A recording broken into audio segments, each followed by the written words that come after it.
네, 지난 시간에 레위기 8장을 통해서 제사장 위임식이 어떻게 진행되는지 앞부분을 보았습니다. 오늘은 계속해서 그 뒷부분을 나눌 건데요. 위임식은 어떻게 시작했습니까? 제일 먼저 물로 씻었습니다. 예, 물로 씻었습니다. 정결케 하는 것을 의미하죠. 그리고 어떻게 했습니까? 대제사장의 옷을 입었습니다. 예, 그 옷을 통해서 우리는 대제사장의 역할이 어떠한 것인지를 알았습니다. 어떤 역할이었습니까? 예, 백성을 하나님께로 인도하는, 백성을 마음에 품고 그들을 위해서 중보하고 또 그 죄인들을 죄를 사함받게 해서 하나님과 다시 화목하게 만드는, 그리고 그들을 축복하는 그런 제사장의 역할을 그 옷이 의미한다고 했습니다. 오늘날 우리는 어떤 사람으로 부르심을 받았습니까? 왕 같은 제사장으로 부름 받았습니다. 동일하게 이 일에 부름 받은 자들이라는 것이에요. 그리고 그 다음에 어떻게 했습니까? 세 번째로 발랐어요. 뭘 발랐어요? 관유를 부었습니다. 아론의 머리에 관유를 붓고 또 아론뿐만 아니라 성막과 그 안에 있는 모든 것에 관유를 발랐습니다. 성경이 있는 분들은 보시면요, 10절에서도 모든 것에 발라 거룩하게 하고, 그리고 11절에도 발라 거룩하게 하고 12절에도 발라 거룩하게 하고 이렇게 말씀하고 있습니다. 관유를 붓는 것은요, 발라서 거룩하게 하는 것이었어요. 관유를 부음으로 이거는 거룩하다라고 한 거예요. 거룩이 뭐예요, 여러분? 죄에서 구별됐다라는 거죠. 구별됨을 의미합니다. 그래서 아론에게 관유를 부었다는 것은 이 사람은 죄로부터 구별된 사람입니다. 거룩한 사람입니다. 그리고 성막 안에 있는 모든 물건에 관유를 발랐다는 것은 이 모든 것은 다른 용도로 사용할 수 없고 하나님께서 쓰시는 거룩하게 구별된 것입니다 라는 의미인 거예요. 그런데요, 감사한 것은요, 대제사장으로 세워진 이 아론이요, 처음부터 거룩한 사람이 아니었다는 거예요. 모세가 십계명 받으러 시내산을 올라갔을 때 모세가 한 40일 거기 시내산에서 있었습니다. 그때 백성들이 그 40일을 참지 못하고 아론에게 찾아가서 우리를 인도할 신을 만들어 달라라고 요구했을 때 아론이 어떻게 했습니까? 그 말을 그대로 듣고 금송아지를 만들었습니다. 그러면서 금송아지 우리를 인도한 신이다 이렇게 섬기게 했습니다. 저는요, 아론이 대제사장이 되는 걸 보고요, 옛날에 그런 생각을 했습니다. 어떻게 이런 사람이 대제사장이 될 수가 있지? 너무 이상하다. 적어도 아론 같은 사람은 대제사장이 되면 안 될 것 같아요. 그죠? 그런데 그래서 하나님의 은혜가 크다는 것입니다. 은혜가 뭡니까, 여러분? 은혜란 뜻. 받을 자격이 없는 사람에게 베푸시는 하나님의 사랑, 그것이 은혜예요, 여러분. 아론처럼 죄를 지었다면 우리는 그렇게 생각해요. 저 정도 실수했으면 이제 끝난 거 아닌가? 하나님께 쓰임받지 어려울 것 같다. 저 사람은 자격이 안 된다라고 생각할 수 있습니다. 그런데 하나님은 그렇게 하지 않는다는 거예요. 오히려 그를 불러서 그를 물로 씻겨 정결하게 하시고 거룩한 옷을 입히시고 기름을 부으셔서 대제사장으로 세워주십니다. 그래서요, 사람들이 아론을 보면요, 하나님의 은혜로 아론이 대제사장이 되게 하셨어. 와, 하나님의 은혜가 너무나 놀랍다. 너무나 그분의 긍휼과 은혜는 너무나 크시구나 하는 걸 볼 때마다 이제 깨닫는 거예요. 여러분, 우리 역시 완전한 사람이 아닙니다. 며칠 전에 누가 그러더라고요. 어떻게 하면 죄를 안 짓나요? 제 때문에 고민이 많은가 봐요. 그렇게 우리는 죄악 가운데 있는 우리예요. 그래서 우리가 하나님 일을 하는 건요, 우리가 쓰임 받을 만해서 자격이 있어서 쓰임 받는 게 아니라는 겁니다, 여러분. 혹시 여기 나는 자격이 된다고 생각합니다, 뭐 그렇게 생각하는 분 계십니까? 저부터 시작해서 자격돼서 쓰임 받을 수 있는 사람은 아무도 없습니다. 자격 없지만, 죄인이지만 그럼에도 불구하고 그분께서 사랑으로 예수 그리스도의 그 십자가의 피로 우리를 씻어주시고 구원하셔서 하나님의 아들로 회복시켜 주시고 거룩하게 구별하여서 왕같은 제사장으로 세워주시는 이 하나님의 은혜가 참으로 크고 놀랍다라는 것입니다. 그래서요, 대제사장으로 세워질 때요, 이 거룩하게 구별하는 이 거룩함은요, 이런 고백이었습니다. 이 순간부터 이제 나는 나를 위해 사는 사람이 아니라 죄인을 하나님께로 인도하는 일에 구별되었습니다. 나는 이 일을 위해서 완전히 구별되어 드려진 사람입니다 라는 의미였습니다. 그래서 대제사장으로 부르심을 받은 사람은 오직 그 일에 모든 시간과 모든 삶을 드렸습니다. 대제사장과 제사장들, 그 사람들 레위인이라고 하잖아요. 성전에서 섬기는 사람들. 그 사람들에게는 하나님께서 땅도 기업으로 주지 않았어요. 다른 모든 지파는 땅을 다 분배해 줬잖아요, 기업으로. 그런데 이 레위 지파는 땅을 주지도 않았습니다. 땅을 주지 않고 내가 너희의 기업이다 이렇게 말씀하셨습니다. 그만큼 구별되어서 하나님의 완전한 소유가 되어서 하나님의 일에 전념하여라 라는 그런 의미였습니다. 심지어 어떻게 했냐면 레위기 21장에 이 제사장들에 대한 규례가 나오는데요, 이 아론의 자손 제사장들에게요, 하나님께서 죽은 자로 인해서 스스로를 더럽히지 말라. 시신에 가까이 가면 그건 죽음을 의미하잖아요. 그 또 죄를 의미하거든요, 죽음은. 그래서 가까이 접촉하거나 가까이 가면 그 사람은 부정해졌습니다. 그래서 이 제사장들은요, 시신에게 가까이 가면 안 된다라고 했습니다. 그게 율법이었습니다. 그래서 일반 제사장들은 부모가 돌아가셨을 때, 자녀가 혹시 죽었을 때는 장례를 치를 수 있었습니다. 그런데 대제사장은요, 부모가 돌아가셔도 어떤 시체에도 가까이 갈 수가 없었습니다. 성소에서 나가지도 말아라고 적어놨습니다. 레위기 21장에. 장례를 다른 사람에게 맡기고 너는 성소 밖을 나오지 마라. 오직 하나님께 집중해라. 오직 하나님의 거룩한 일에 구별되어 섬겨라. 너는 하나님께서 부르신 일에 전무하여라 라는 의미였습니다. 그래서 이 기름 부음을 받았다 이 말은요, 구별됐다라는 의미뿐만 아니라 전적으로 헌신되었다라는 의미입니다. 자신을 위해 살면 안 되고요, 하나님께서 기름 부으신 그 목적과 뜻을 이루는 일에 온전히 헌신하며 살게 됩니다. 대제사장 너는 백성들을 하나님께로 이끌고 죄인들을 하나님과 화목하게 하는 그 일에 전적으로 헌신하며 살아라. 이것이 하나님의 뜻이었습니다. 점점 부담스럽죠? 그런데요, 누가복음 9장이에요. 예수님께서 어떤 사람을 너는 나를 따르라 라고 불렀습니다. 그런데 그 사람이 뭐라고 얘기하냐면 누가복음 9장 59절에서 60절 62절 한번 읽어보겠습니다. 또 다른 사람에게 나를 따르라 하시니 그가 이르되 나로 먼저 가서 내 아버지를 장사하게 허락하옵소서. 이르시되 죽은 자들로 자기의 죽은 자들을 장사하게 하고 너는 가서 하나님의 나라를 전파하라 하시고, 예수께서 이르시되 손에 쟁기를 잡고 뒤를 돌아보는 자는 하나님의 나라에 합당하지 아니하니라 하시니라. 주님께서요, 넌 나를 따르라 라고 하셨는데 그 사람이 저 아버지가 돌아가셔가지고요, 장사 지내고 와서 따르면 안 되겠습니까? 이렇게 얘기했습니다.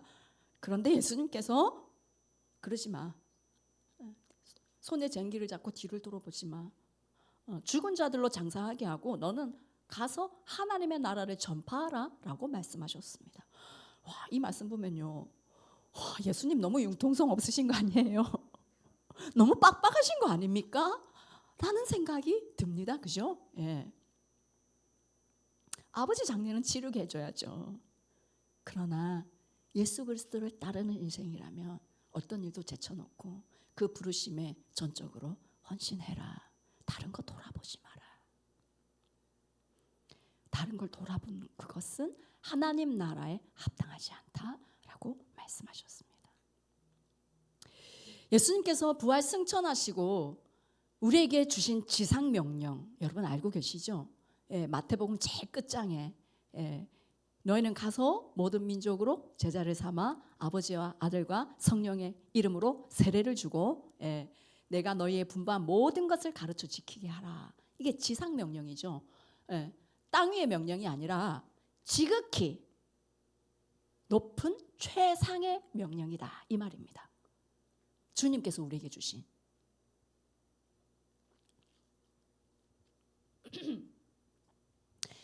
마태복음 끝에 그런 말씀을 하셨어요. 마가복음 끝에는 어떤 말씀을 하셨냐면 너희는 온 천하에 다니며 모든 민족에게 복음을 전해라 라고 하셨습니다. 누가복음 끝에는 또 어떤 말씀하셨냐? 예수 그리스도의 고난과 부활과 그리고 죄사함 받는 회개가 모든 족속에게 전파될 것인데 너희는 이 모든 일의 증인이라. 사도행전 1장의 8절에서는 뭐라고 하십니까? 성령이 임하시면 너희가 권능을 받고 예루살렘 온 유대 사마리아 땅끝까지 이르러 내 증인이 되리라. 예수 복음을 전하라는 말씀을 마태복음 끝에 마가복음 끝에 누가복음 끝에 사도행전에 계속해서 말씀하셨습니다.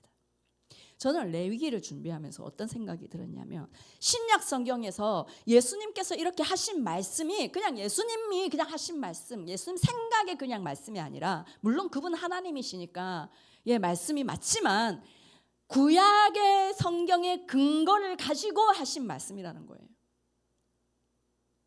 레위기에 그 근거가 다 있구나. 그래서 레위기가 중요하구나 하는 생각입니다. 성도는 예수 그리스도의 보배로운 피로 죄사함을 받고 왕같은 제사장으로 부름받은 자이죠. 이 땅과 열방의 백성을 마음에 품고 복음을 전함으로 그들을 하나님께로 인도하며 그들을 위해 중보하고 축복하는 제사장으로 부름을 받았습니다. 우리는 이 일에 전적으로 헌신하도록 부름을 받은 거예요. 복음을 전하는 이 일, 이것은 성도의 선택 사항이 아니라 본분입니다. 본분. 아이고 목사님, 우리가 다 목사도 아니고 선교사도 아니고 어떻게 그 일만 하며 살아갈 수가 있습니까? 라는 생각이 들죠. 그런데 여러분 성령을 주신 이유는 뭡니까? 기름 붓다 이거는 구별된 것, 거룩하게 구별된 것 그 의미도 있지만 성령을 붓는 성령의 기름 부심을 의미하기도 합니다. 성령을 주신 이 이유는 뭡니까? 땅끝까지 증인될 수 있게 하기 위해서 이 제사장적 사명을 감당하게 하기 위해서 성령을 주셨습니다. 그래서 우리가 무슨 일을 하든지 간에 이 제사장적 사명을 감당하는 일에 힘을 써라라는 겁니다. 학교를 다니면서 공부를 하면서도요 캠퍼스의 선교사다 라는 마음을 가지고 힘쓰라는 거예요. 안 믿는 가정에서 내가 혼자 예수를 믿고 있어요. 그러면 나는 가정의 선교사로 부름을 받았다라는 것입니다. 직장을 다녀도 나는 일터의 선교사입니다 라는 마음으로 이 제사장적 사명을 감당하라는 것입니다. 광고 홍보학과 다니는 친구가 있는데 그 전공 왜 합니까? 내가 이 일을 통해 좋은 직업을 가져서 돈을 많이 벌어서 나 혼자 잘 먹고 잘 살겠습니다. 부모님께 효도하고 괜찮아요. 뭐 나쁘진 않아요. 그런데 그게 하나님이 보내신 목적이 아니라는 거예요. 성령님께서 기름 부어주셔서 그 일을 통해 예수님을 광고하게 하소서라는 기도가 있기를 원합니다. 간호학과 공부, 간호학과 전공하면 괜찮지 않을까요? 그거 아니에요. 하나님, 제가 이 간호학과 공부를 통해서 하나님 나라를 위해 쓰임받게 해 주십시오. 기도해야 되는 거예요. 우리의 직업, 우리의 재능, 우리의 은사, 재정 모든 것이 복음을 전하는 제사장적 사명을 감당하는 데 구별된 거예요. 구별된 거. 그래서 거기에 우리는 기름 부어달라고 기도해야 되는 거예요.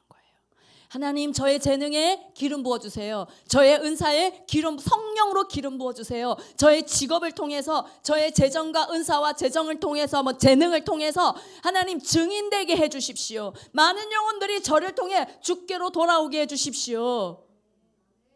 그렇게 하나님 성령으로 기름 부어주시고 사용해 주세요 라고 기도하면 기름 부으심이 임하는 거예요. 기름 부어주실 때 특별한 지혜가 임하고 특별한 능력이 임하고 특별한 역사가 나타나는 것입니다. 예배는 말할 것도 없죠. 예배는 제가 화요일마다 이제 그 헌신적 예배라고 드리는데요. 어떤 때는 성령께서 기름 부어 주시면요, 노래하는 것도 너무 편하고 하나님의 임재에서 너무 즐겁게 예배하거든요. 그런데 기름 부으심이 없는 날이 있어요. 너무 메마르고 건조합니다. 노래 부르는 게 진짜 고역이 됩니다. 고역. 듣는 사람들도 힘들 거예요. 근데 이게 예배만 그런 게 아닙니다. 모든 일에 그래요. 예, 성령께서 기름 부어주시면 개그도 재밌는 거예요. 개그맨 정종철이라고 옛날 개그맨 아십니까? 이게 맞박이, 옥동자, KBS 개그맨 공채 시험 칠 때 시험 치기 전에 화장실 가가지고 물론 그 전에도 기도했겠죠. 화장실 가서 간절히 기도했대요. 그래서 뽑혔대. 간증하러 많이 다녔어요 예전에. 기름 부어주시면 뭐든지 탁월해진다. 할렐루야. 우리에게 기름 부으심 임하기를 원합니다. 아멘.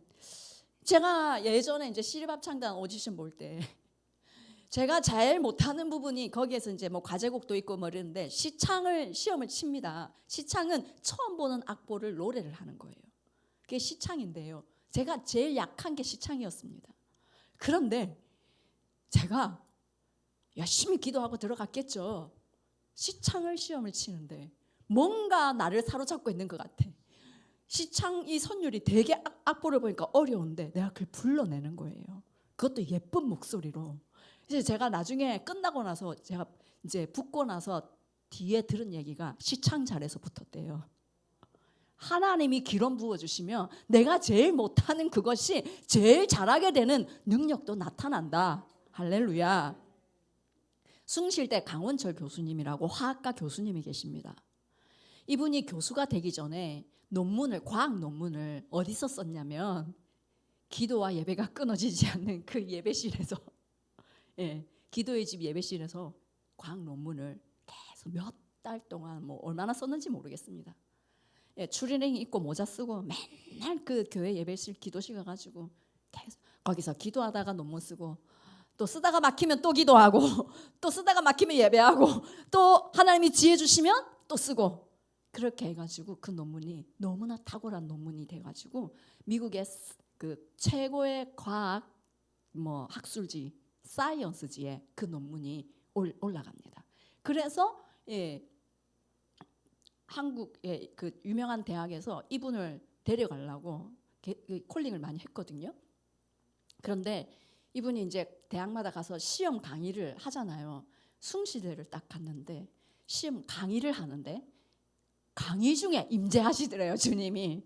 그러면서 내가 여기에 와야 되는구나 하고 거기에 갔답니다.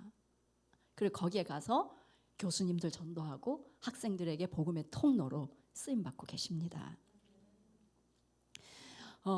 복음을 위해 섬기기 원하는 여러분들 한 사람 한 사람에게 성령께서 기름 부어주시기를 간절히 축원합니다.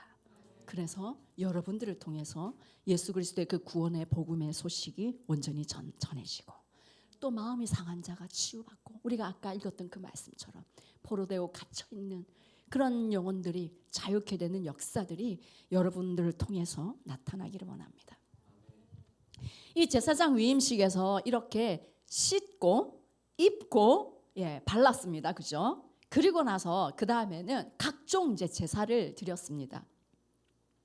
14절부터 17절까지는 속죄제를 드렸고요. 18절부터 21절까지는 번제를 드렸고요. 22절부터 29절까지는 화목제를 드렸습니다. 제사 종류가 많은데 일단 먼저 속죄제는 수송아지를 가져와서 그 머리에 안수했습니다. 이 안수의 의미는 뭐였습니까? 내 죄를 이 송아지에게 전가시킵니다.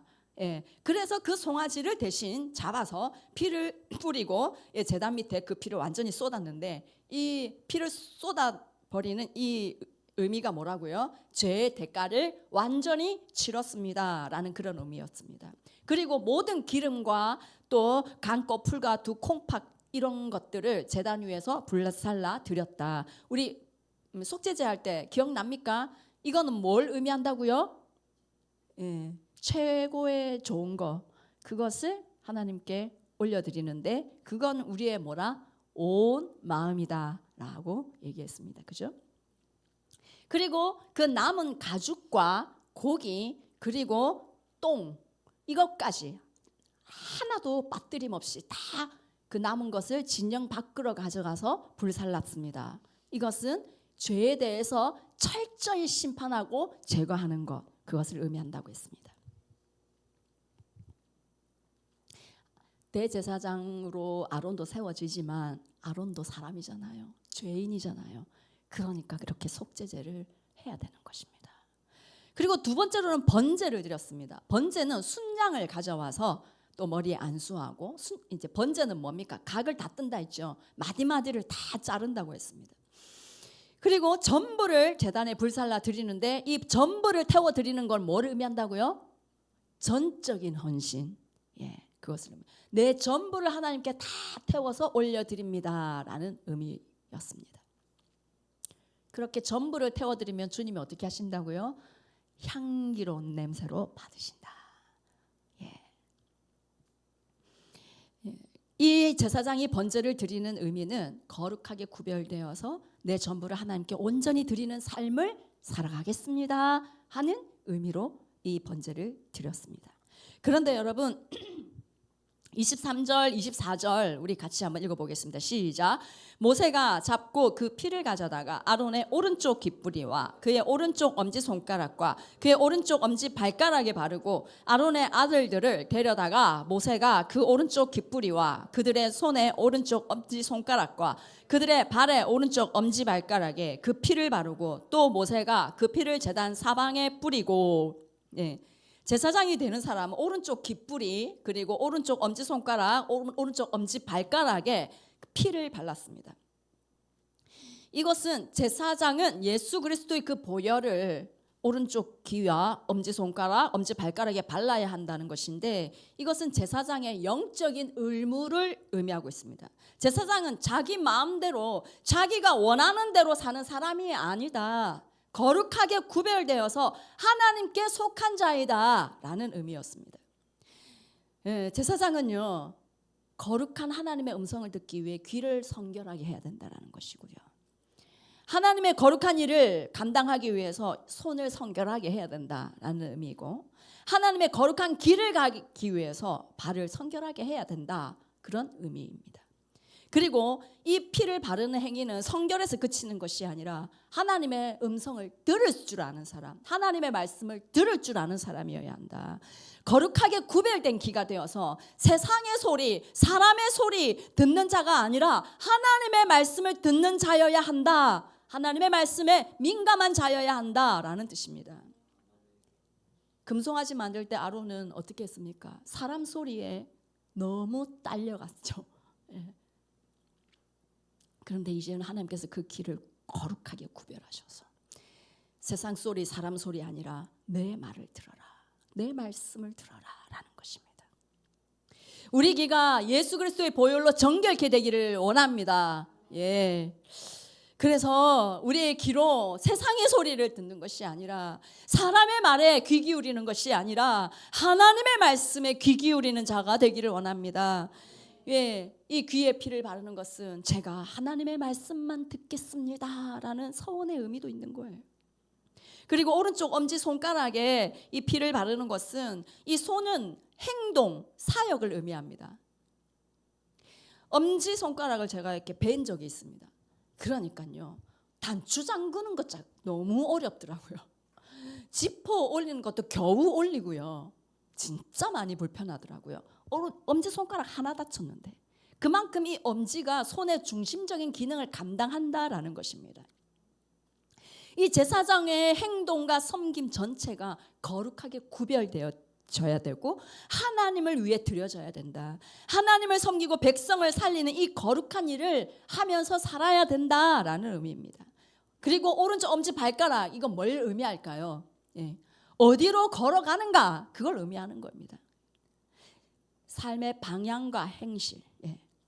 자기 마음대로 원하는 대로 걸어가는 인생이 아니라 하나님께서 원하시는 대로 걸어가는 인생이 되어라 라는 의미입니다. 제사장이 가는 곳, 선택하는 것, 인생의 방향, 삶의 태도 모두가 하나님 앞에 거룩하게 구별되어서 드려졌다라는 것입니다. 귀, 손, 발, 이 모든 것은 그 사람의 삶 전체를 의미하는 것입니다. 그래서 이것은 결국 전인적인 헌신을 의미합니다. 듣는 것, 행동하는 것, 살아가는 방향 모두 하나님은 이 제사장이 부분적으로 헌신하는 거 아니라, 부분적인 거 아니라 삶 전체를 드리는 헌신을 하나님께서 요구하셨습니다. 오늘 영적인 제사장인 우리에게도 그대로 연결되는 거예요. 우리의 귀, 우리의 손, 우리의 발, 우리의 삶 전체가 하나님께 거룩하게 구별되어 드려진 존재임을 기억하기를 원합니다. 아멘. 예. 우리는 그냥 교회에서 그냥 어느 정도 좀 좋은 일 하고 봉사 조금 하면서 예배 예쁘게 드리고 그러면서 밖에 나가서는 내가 하고 싶은 대로 하고 살고 뭐 그렇게 부름받은 존재가 아니라는 것입니다. 우리의 삶 전체가 왕 같은 제사장으로 귀와 손과 발 모두가 하나님께 드려진 하나님이 주인 되신 그 삶으로 복음을 위해 살아가는 존재로 부르심을 받았다라는 것입니다. 이제 내용이 아직도 좀 있는데요. 오른쪽 뒷다리를 이제 화목제를 이제 그 다음에 드리잖아요. 근데 이 화목제를 드릴 때 오른쪽 뒷다리, 그 짐승의 오른쪽 뒷다리는 보통 이제 제사장들이 그것을 가져가서 이제 취했습니다. 그런데 이 화목제를 드릴 때 항상 제사장들이 그걸 가져갔는데 제사장 위임식에서는 이제 자기가 이제 드리는 거죠. 그래서 이 짐승의 오른쪽 뒷다리를 하나님께 다 태워서 드립니다. 25절부터 28절까지 그렇게 나와 있어요. 보시면은 25절 끝에 보면 오른쪽 뒷다리를 떼어내고 26절 끝에 오른쪽 뒷다리 위에 놓아 28절 보면은 제단 위에 있는 번제물 위에서 불사르니 이는 향기로운 냄새를 위하여 드리는 위임식 제사로 여호와께 드리는 화제라. 제사장은 위임식 때 하나님께 오른쪽 뒷다리를 태워 드리고 이후에 백성들이 드리는 그 화목제 제사의 그 짐승의 오른쪽 뒷다리를 자기가 취했습니다. 이 성경에서 오른쪽 이 의미가요, 힘, 권위, 우선성, 가장 좋은 부분 이것을 의미했습니다.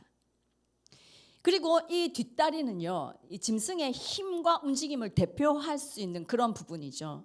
그래서 이 오른쪽 뒷다리는요, 가장 강한 부분, 가장 귀한 부분을 의미한다라고 생각하면 되겠습니다.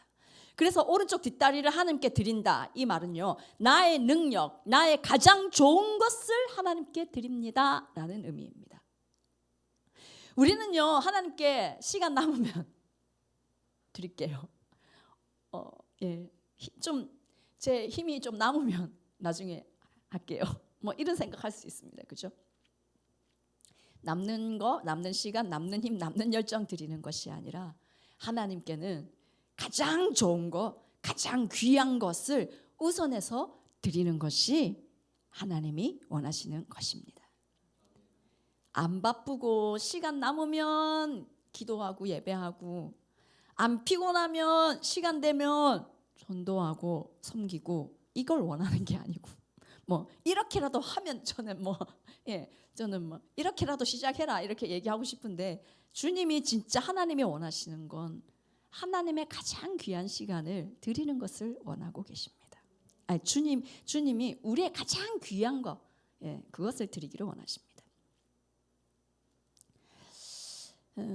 그렇게요, 나의 가장 강한 능력, 나의 가장 좋은 것을 하나님께 온전히 태워서 드리면요, 뭐라고 말씀하십니까? 28절에 향기로운 냄새를 위하여 드리는, 이렇게 말씀하시죠. 하나님께서 그것에게 기름 부어 주셔서 받으시는데, 이야 향기롭다 하고 받으시는 거예요. 우리의 가장 좋은 것을 태워서 드릴 때 주님이 이야 향기롭다 기쁘게 받으시는 겁니다. 사람도요 마음이 그래요. 뭐 쓰다가 남은 거, 나한테 별 필요 없는 거 선물로 주면 기분 좋으십니까? 사람한테도 안 그래요. 그죠? 바쁜데 내 시간 나면 만나줄게. 좋습니까 기분? 너무나 바쁘지만 넌 너무 중요하기 때문에 내가 시간을 낼 거야. 그게 정성이고 사랑이죠. 하나님은 그걸 받으신다는 겁니다.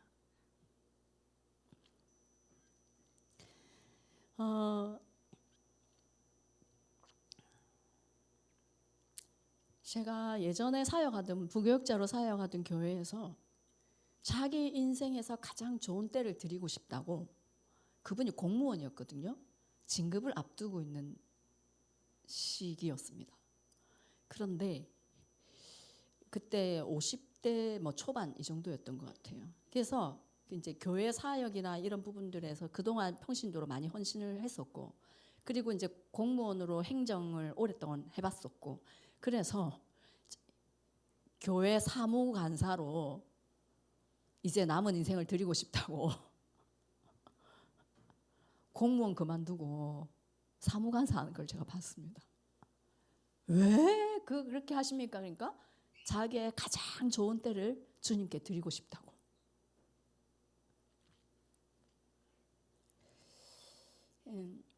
근데요, 이게 우린 대단하죠. 그런데 선교사님들 대부분 그렇잖아요. 그리고 이 땅에 오신 선교사님들 대부분 그랬습니다. 20대, 30대, 청년, 아니면 결혼하자마자 그죠? 와가지고 그냥 삶을 그냥 태워드렸죠. 그게 주님이 보실 때는 와 향기롭다 기쁘게 받으시는 거예요. 이 제사장의 이 위임식 때 드리는 화목제는요, 나병 환자가 정결하게 될 때 드리는 그 제사랑 좀 비슷합니다. 오른쪽 귓불이, 오른쪽 엄지손가락, 오른쪽 발가락에 피를 바르는 의식이 나병 환자가 정결케 되었을 때 드리는 그 제사에 있습니다. 나병 환자는 피부가 썩어 들어가는 병이잖아요. 이거는 썩어 없어질 상태에 있는 인간의 본질적인 이 한계, 인간의 본질적인 그 모습인 거예요. 죄로 인해서 썩어질 수밖에 없는 존재였던 우리를 예수 그리스도의 보배로운 피로 우리를 살리시고 영원히 왕노를 하는 제사장으로 우리를 세워주셨습니다. 요한계시록 1장 6절 말씀 같이 한번 읽어보겠습니다. 시작. 그의 아버지 하나님을 위하여 우리를 나라와 제사장으로 삼으신 그에게 영광과 능력이 세세토록 있기를 원하노라. 아멘. 우리를 이렇게 썩어질 수밖에 없는 존재인 우리를 왕같은 제사장으로 불러주신 이 하나님께 우리의 최고의 것을 그분께 내어드리는 것, 그분께 태워드리는 이것이 과하다라고 말씀할 수 있습니까? 그건 너무 좀 많이 요구하시는 거 아니에요? 라고 말할 수가 있을까요? 그걸 아깝다라고 표현할 수 있을까요?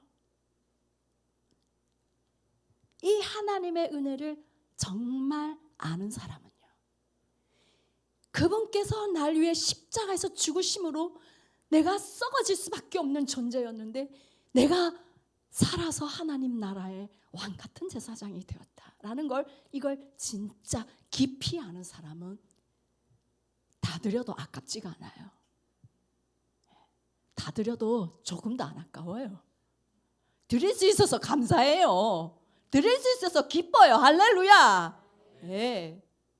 그래서요, 어제 셀축제 할 때 보니까요, 뭐 그냥 얼마나 이렇게 애쓰고 기도하고 막 이렇게 하시는데 할 수 있어서 너무 행복해 하시는 것 같더라고. 정상적인 마음은 아니죠. 예. 그런데 하나님의 그 은혜를 아는 사람은 너무 감사하고 기쁘죠. 할 수 있어서 고맙고. 예. 우리가 그렇게 하나님의 은혜를 알고, 그래서 이 제사장적 사명 온전히 감당하는 자가 되기를 원합니다.